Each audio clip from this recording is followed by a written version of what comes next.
How to sign into cTrader.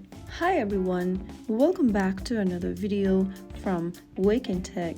If you are in cTrader and looking to sign into your account, then first of all, open up the cTrader app on your device, and once you end up in this main welcome screen, go ahead and tap on login from the bottom.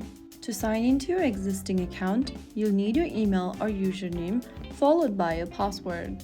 If you've previously signed up with Apple or Google account options, select the same to log in as well. If you are using the email option, go ahead and enter your email or username and your password in the text boxes provided at the top. If you don't remember the password, you can tap on the Forgot Password link right above the login button. Once typing down your credentials correct, click Login and you'll be able to sign in to your cTrader account. And there you have it. You need to select a broker and log in, and you'll be able to sign in to your cTrader account immediately. If you found the video helpful, don't forget to like, share, and subscribe to our channel.